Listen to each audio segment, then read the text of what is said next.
Hello friends, welcome back to my channel study material. कैसे हो आप सभी लोग? आई होप कि आप सभी ठीक होंगे। तो फ्रेंड्स, आज जो मैं टॉपिक कराने वाली हूँ मोस्ट इम्पोर्टेंट होने वाला है आपके हरियाणा सीईटी के एग्जाम के लिए, आपके एस्टेट के एग्जाम के लिए। देखिए, दोनों ही एग्जाम आपके नवंबर में कंडक्ट होने वाले हैं। दोनों के लिए मोस्ट इम्पोर्टेंट होगी ये मेरी सीरीज जो मैंने ग्रामर की स्टार्ट की है, इसलिए इस तरीके से करवाऊंगी। वन से तो क्वेश्चन आते ही आते हैं, कोई भी गवर्नमेंट का एग्जाम आप देख लीजिए, ठीक है। सभी जगह पे क्या है, वन से क्वेश्चन आता है। और एस्टेट का तो ये फेवरेट चैप्टर है वन, यहाँ से क्वेश्चन पूछे ही जाते हैं। कोई भी लेवल हो, पीआरटी, टीजीटी, पीजीटी, सभी में यहाँ से क्या है, क्वेश्चन पूछे जाते हैं। तो सभी एग्जाम्स के लिए मोस्ट इम्पोर्टेंट है, मैं तो यही कहूंगी। और आपके आने वाला जो सीटेट का एग्जाम है वहाँ पे भी हिंदी ग्रामर से क्वेश्चन पूछे जाते हैं, तो उसके लिए भी मोस्ट इम्पोर्टेंट रहेगी। तो चलिए आज की वीडियो को शुरुआत करते हैं। फ्रेंड्स, अगर आप चैनल पर नए हैं तो प्लीज चैनल को लाइक शेयर सब्सक्राइब जरूर कर लें। इस चैनल के माध्यम से मैं आपको टीचिंग एग्जाम की प्रिपरेशन करवा रही हूँ, आपके एस्टेट एग्जाम के लिए मोस्ट हेल्पफुल रहेगा मेरा ये चैनल। इसी के साथ साथ जो इम्पोर्टेंट इन्फॉर्मेशन होती है मैं आप सभी से शेयर करती रहती हूँ, तो प्लीज चैनल को सब्सक्राइब जरूर कर लें। तो चलिए शुरुआत करते हैं आज के इस टॉपिक को। ट्रिक से मैं समझाऊंगी, आप कभी नहीं भूलोगे। वन, एक दो नंबर यहाँ से पक्के हैं आपके हर एक गवर्नमेंट एग्जाम के। देखिए वर्णमाला, ठीक है, ट्रिक से समझेंगे। देखिए पहले समझिए आप वर्ण क्या होता है। देखिए भाषा की सबसे छोटी इकाई, भाषा की सबसे छोटी इकाई ध्वनि को क्या है, वर्ण कहते हैं। ध्वनि को क्या है, वर्ण कहते हैं। वर्ण के बाद आपका शब्द बनता है, शब्द के बाद आपका वाक्य बनता है, ठीक है। तो भाषा की ध्वनि की सबसे छोटी इकाई को ही वर्ण कहते हैं। पहले आपको वर्ण को ही समझना पड़ेगा, वर्ण क्या है। जैसे देखिए आपको वर्णमाला में ही आप देख लीजिए, वे जो है ये वर्ण है, ठीक है। न जो है वो भी एक वर्ण है, मैं जो है वो भी वर्ण है, ठीक है। तो ये सारे जो वर्ण मिलके क्या बना रहे हैं, आपका शब्द बना रहे हैं, ठीक है। वर्णमाला को सीखिए, ये क्या आपका वाक्य बन रहा है। तो आया आपको समझ में वर्ण क्या होता है। अब देखिए वर्णमाला में जो अक्षर होते हैं आपके 52 अक्षर होते हैं, ये आपको ध्यान रखना है। एज इट इज भी क्वेश्चन पूछ लिया जाता है कि अक्षर कितने होते हैं, तो आपको ध्यान रखना है 52। वर्ण कितने होते हैं, अक्षर 52 होते हैं, वर्ण आपके 44 होते हैं, ठीक है। इसी के साथ आपके व्यंजन 33 होते हैं और स्वर आपके 11 होते हैं, ठीक है। इसके साथ अगर अयोग वा को शामिल कर लिया जाए अ और हा को, तो क्या है, आपके स्वर 13 हो जाएंगे। लेकिन आपके स्वर, ये पूछा जाता है स्वर आपके 11 होंगे। अलग से पूछ लिया जाए अवयोग वा को ऐड करने के बाद, तो आपके 13 होंगे। ये चीज आपको ध्यान रखनी है कि अक्षर आपके 52 होते हैं वर्णमाला में, और वर्ण आपके 44 होते हैं, व्यंजन आपके 33 और स्वर आपके 11 होते हैं। ये चीज आपको ध्यान रखनी है। वर्णमाला आपकी दो प्रकार की होती है, स्वर और व्यंजन, ठीक है। स्वर और व्यंजन, स्वर मैंने बताया 11 होते हैं, व्यंजन आपके 33 होते हैं। देखिए यहाँ पे स्वर भी 3 प्रकार के होते हैं, मोस्ट इंपोर्टेंट है, स्वर से क्वेश्चन आता है आपके हर एक एग्जाम में। स्वर आपके 3 प्रकार के होते हैं, ह्रस्व स्वर, दीर्घ स्वर, प्लुप्त स्वर। ह्रस्व स्वर जिसे बोलने में कम समय लगे, ठीक है, छोटा ए, ठीक है, छोटी ई, छोटा उ, ये क्या आपके ह्रस्व स्वर। और दीर्घ स्वर जैसे दीर्घ, दीर्घ से ही समझ में आ रहा है, तो इसमें बोलने में दुगना समय लगे, किससे, आपके ह्रस्व स्वर से। बड़ा आ, बड़ी ई, बड़ा उ, ये क्या हो जाएंगे आपके दीर्घ स्वर। इसी के साथ जो प्लुप्त स्वर है, इससे बोलने में कुछ ज्यादा ही एक्स्ट्रा समय लगता है। देखिए आप बोलिए ओम, तो ओम आप ऐसे भी बोल सकते हो, कितना लंबा खींचेगा। तो यहाँ पे क्या है, ओम, इस तरह के जो वर्ण होंगे वो आपके प्लुप्त स्वर में आते हैं। जहाँ पे कम समय लगे आपके हो जाएंगे ह्रस्व स्वर, जहाँ पे दुगना समय लगे ह्रस्व के अकॉर्डिंग, तो वहां पे हो जाएंगे आपके दीर्घ, और जहाँ पे कुछ ज्यादा ही समय अगर लेता है वर्ण, तो आपका प्लुप्त स्वर हो जाएगा, ठीक है। अब देखिए ए और आ, हाँ, जैसे कि मैंने बताया अगर इनको ऐड कर लिया जाए तो आपके स्वर कितने होंगे, 13। क्वेश्चन जो एग्जाम में आएगा वहां पे आपके स्वर पूछे जाएंगे कि स्वर कितने होते हैं। तो अगर ऑप्शन में 11 है, 13 है, सीधा पूछ लिया जाए कि स्वर कितने होते हैं, तो आपको क्या है, 11 टिक करना है। अगर वहां पे अयोग वा जैसी कुछ बातें, कुछ शब्द ऐसे बोल दिए जाए, अयोग वा ए और आ को शामिल कर लिया जाए, तो आपके स्वर कितने होंगे, तो आपको 13 पे टिक करना है, ओके। तो ए और आ हा को ऐड करने के बाद आपके स्वर होते हैं 13, ये होते हैं आपके अयोगवा। इस तरह से भी पूछ लिया जाएगा, अयोगवा ए और आ आपके अयोगवा होते हैं।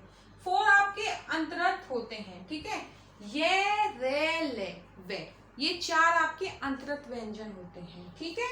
उसके बाद संयुक्त व्यंजन आपके यहाँ पे देखिए गे त्रे गे से, यहाँ पे ये क्या है, संयुक्त व्यंजन इनको बोला गया, जो त्रे होती है ते और रे दोनों दो शब्दों से मिलकर बना होता है, इसीलिए इसको क्या कहा गया है, संयुक्त व्यंजन। उसके बाद विसर्ग, विसर्ग का तो आप ये साइन ध्यान रखिए, ये साइन अगर पीछे हो तो आपका वहां पे विसर्ग होगा। उसी के साथ देखिए उष्ण व्यंजन, से है, ये क्या होंगे आपके उष्ण व्यंजन होंगे, ठीक है। अब आते हैं हम व्यंजन पे। स्वर आपको समझ में आया, अंतरर्थ, संयुक्त व्यंजन, विसर्ग, उष्ण आपको समझ में आया। अगर ना आया समझ में तो आप वीडियो को पॉज करके दोबारा से देख सकते हैं, वहां पे आपका क्या है, क्लियर हो जाएगा। अब देखिए व्यंजन, जिन वर्णों के उच्चारण में ध्वनियां सुनाई दे, शब्दों की सहायता से बोले जाएं, वो क्या है, व्यंजन होते हैं। सिंपल वे में आप समझिए, जहां पे एक शब्द एक ध्वनि सुनाई दे, अगर एक ध्वनि सुनाई दे, देखिए ए आ, एक ही ध्वनि सुनाई दे रही है तो वो तो है आपका स्वर व्यंजन। अगर आपको 2 ध्वनियां सुनाई दे, जैसे कि कै खे, ये होते हैं आपके व्यंजन। कै अगर आप बोलते हैं, कै के बाद ए की ध्वनि भी आपको सुनाई दे रही है, कै और ए 2 ध्वनियां अगर सुनाई दे तो वो आपके व्यंजन। एक ध्वनि सुनाई दे स्वर और 2 ध्वनि सुनाई दे तो व्यंजन। सिंपल वे में आप इतना समझिए बस, स्वर और व्यंजन। जिन वर्णों के उच्चारण में 2 ध्वनियां सुनाई दें, शब्दों की सहायता से बोले जाते हैं, स्वर का भी प्रयोग हो रहा है, जैसे कि मैंने बताया कै और ए की सहायता से बोला जा रहा है तो आपका व्यंजन हो गया। व्यंजन वर्ण, ठीक है, व्यंजन वर्ण यहाँ से सारा को, ये देखिए व्यंजन वर्ण ये मोस्ट इंपोर्टेंट होता है वर्ण, ठीक है। जितने भी व्यंजन में ये वर्ण होते हैं ये मोस्ट इंपोर्टेंट होते हैं। और एस्टेट का जो एग्जाम होता है पीआरटी, टीजीटी, पीजीटी लेवल पे, यही से क्वेश्चंस पूछा जाता है, तो इन वर्ण को जरूर ध्यान रखें। देखिए ट्रिक मैं बताऊंगी कि किस तरह से आप ध्यान रख सकते हैं, कौन सा वर्ण कौन से लाइन्स में आएगा, इसकी भी एक ट्रिक बताती हूँ। देखिए आपको ध्यान रखना है कचट तक, ठीक है। कै की जो सीरीज होती है कै कचट तक, अगर आप ध्यान रखते हैं तो उसमें कै खे गे घे ने, ठीक है। चे आप ध्यान रखते हैं तो चे छे जे झे ने, टे के बाद टे ठे ढे ने, टे के बाद ते थे दे धे ने, और पे के बाद पे फे बे भे में, ये होगा आपका कचट तक। इससे आप इस सीरीज को याद रख सकते हैं। अब देखिए जो कै खे वाली सीरीज होगी, कै वाली, वो कंठ से बोली जाती है। यहीं से क्वेश्चन पूछा जाता है कि कहाँ से किस तरह से बोली जाती है, कौन सी ध्वनि निकल रही है। देखिए तो आप इस तरह से ध्यान रखिए, कंठ स्टार्टिंग में आएगा कंठ, ठीक है, यहाँ से स्टार्ट करते हैं कंठ से। तो फर्स्ट जो रहेगी कै वाली तो वो कंठ से स्टार्ट होगी, कंठ के बाद आएगी आपकी तालव्य, ठीक है, तालव्य तालु से बोली जाएगी। उसी के बाद मूर्धव्य, ठीक है, कंठ से आवाज निकली, फिर वो क्या है तालु तक आई, फिर मुंह तक आएगी, मुंह से आने के बाद वो दंत तक आएगी, कंठ से आई, ऊपर तालु से आई, फिर मुंह तक आई, मुंह के बाद आपके दांतों तक आई, फिर क्या है आपके होठों तक आई। तो पूरा प्रोसेस हो रहा है कंठ से स्टार्ट हो रहा है। तो सीरीज वाइज भी आप ध्यान रखिए, कंठ, तालव्य, मूर्धव्य, दंत और ओष्ठ, ठीक है। कै खे घे घे ने बोल के भी आप देख सकते हैं। एक ट्रिक तो ये हो गई, नीचे से स्टार्ट कीजिए, कै चे टे टे पे, ठीक है, सीरीज वाइज आप बोल सकते। कचट तक कै की कंठ से, फिर तालव्य, फिर मुंह तक आएगी, फिर दंत से आएगी, फिर ओष्ठ से आएगी। इस तरह से आप ध्यान रखते हैं। दूसरा तरीका होता है बोल के, देखिए कै बोलिए, कै तो कंठ से आवाज, ट्रांसलेशन जो है कंठ से सुनाई देती है, तो आप समझ सकते हो कंठ से ही आवाज निकल रही है। तो इस तरीके से भी आप पता कर सकते हो। चे छे जे झे ने तो बोल के देखिए जो आपकी जीभ है आपके तालव्य से टच करेगी, तो ये क्या है आपकी तालव्य हो जाएगी, चे छे झे ने। टे ठे ढे ढे ने मूर्धव्य, जो आपकी जीभ है राउंड करेगी, ठीक है, आपके मुंह में ऊपर की तरफ, तो मूर्धव्य हो जाएगी। और टे थे दे धे ने, जो आपकी जीभ है वो आपके दांतों से टच करेगी, यहाँ पे टे थे दे धे ने, आपको बोल के देखना पड़ेगा तभी आपको समझ में आएगा, तो आपके दंत हो जाएगी। और पे पै पै, देखो होठ हमारे टच हो रहे हैं, पै फै बे भै, सब में होठ टच हो रहे हैं, तो ये वाली जो वन लाइन है ये ओष्ठ हो जाएगी। तो इस तरीके से आप ध्यान रख सकते हैं। कचट तप, ये आपको ध्यान रखना है, इससे आपको पूरा ध्यान रहेगा। और कंठ से स्टार्ट होती है, आपके ओष्ठ तक आती है जब कोई भी वर्ण आप बोलते हैं।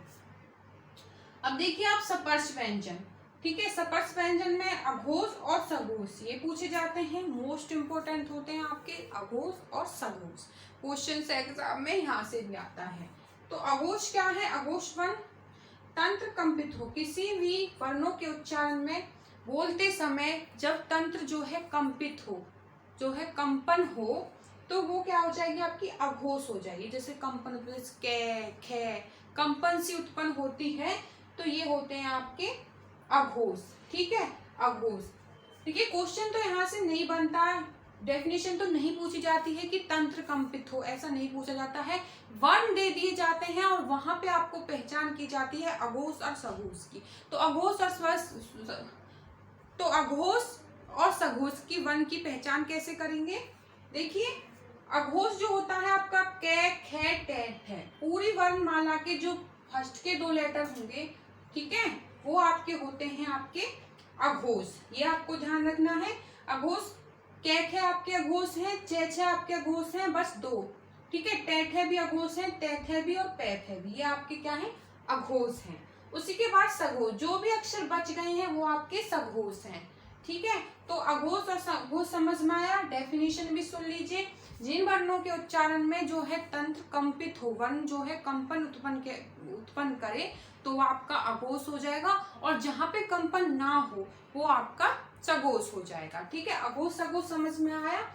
फर्स्ट के 2 लेटर आपके अघोष और जो पीछे के 3 हैं वो आपके क्या है?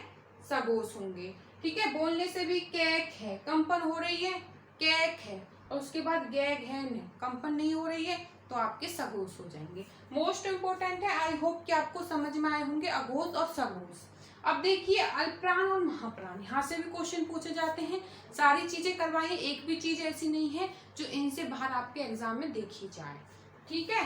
अल्पप्राण क्या होते हैं? जिन वर्णों के उच्चारण में कम हवा निकले, जिनको बोलने में क्या है उच्चारण करते समय आपके मुख से हवा कम निकले, ठीक है, तो वो होते हैं आपके अल्पप्राण, ठीक है। इनकी भी पहचान की जाती है वर्णों में कि अल्पप्राण कौन से होते हैं। वर्ण दे दिए जाते हैं, अल्पप्राण आपको बताना होता है। और महाप्राण जहां हवा निकले, यहाँ पे क्या है? कम हवा निकले, जहां पे ज्यादा हवा निकले, तो वो हो जाते हैं आपके महाप्राण। देखिए अल्पप्राण अल्प कम, तो उससे समझ सकते हैं हम महाप्राण, महा मतलब ज्यादा, ठीक है, ज्यादा हवा निकले वहां पे आपकी महाप्राण। अब देखिए जो भी अल्पप्राण का जो वर्ण होंगे, यहाँ पे देखिए ये पहला, दूसरा और तीसरा, ठीक है, आपको ध्यान रखना है। पहला, दूसरा और तीसरा आपके होते हैं अल्पप्राण। अल्पप्राण आप ध्यान रख लीजिए, और आप अघोष ध्यान रख लीजिए। पहला और दूसरा अघोष, और अल्पप्राण पहला, दूसरा, तीसरा, एक छोड़ के एक आपका हो गया अल्पप्राण। उसके बाद जो चीजें बच जाती हैं, अगर अघोष में पूछ ले जाए सघोष, तो चीजें बच जाए। पहले 2 हो गए, उसके बाद के आपके सघोष, और महाप्राण पूछ ले जाए, पहला, दूसरा, तीसरा आपके अल्पप्राण हो गए, तो बचा क्या? खे बचा और गे, मतलब कि 2 वर्ण बचे हर एक उसमें, तो आपके ये हो जाएंगे आपके महाप्राण। यहाँ पे के, गे और ने, ये आपके अल्पप्राण हो गए, और खे और गे, यहाँ पे छे और जे, यहाँ पे टे और डे, ये आपके महाप्राण हो गए, ठीक है। फर्स्ट 2 वाले आपके अघोष, और पीछे 3 वाले आपके सघोष। आई होप कि आपको समझ में आया होगा। ट्रिक मैं आपको बता रही हूँ, कचट तब से आप ध्यान रखने, ये वाली सीरीज जब आप एग्जाम में बैठे ये अपना पीछे लिख लें, पूरा कचट तब से आपको ध्यान हो जाएगा, याद हो जाएगा। उसके बाद क्या है, पूरी वर्णमाला आप सॉल्व कर सकते हैं अगर आप ये ट्रिक ध्यान रखते हैं कचट तब वाली। और जो बेसिक चीजें हैं तो वो तो आपको ध्यान रखनी ही पड़ेंगी, ठीक है। संयुक्त व्यंजन आपके 4 होते हैं, अंतरत भी आपके 4 होते हैं, उष्ण व्यंजन भी 4 होते हैं, विसर्ग आपका 1, ये चीजें आपको ध्यान रखनी है। स्वर कितने प्रकार के होते हैं? 3 प्रकार के, ह्रस्व स्वर, दीर्घ स्वर और प्लुत स्वर, ठीक है। बोलने में कम समय लगे ह्रस्व, ज्यादा लगे तो दीर्घ, और कुछ ज्यादा ही समय लगे तो प्लुत स्वर। आई होप कि आपको समझ में आया होगा। Thank you friends.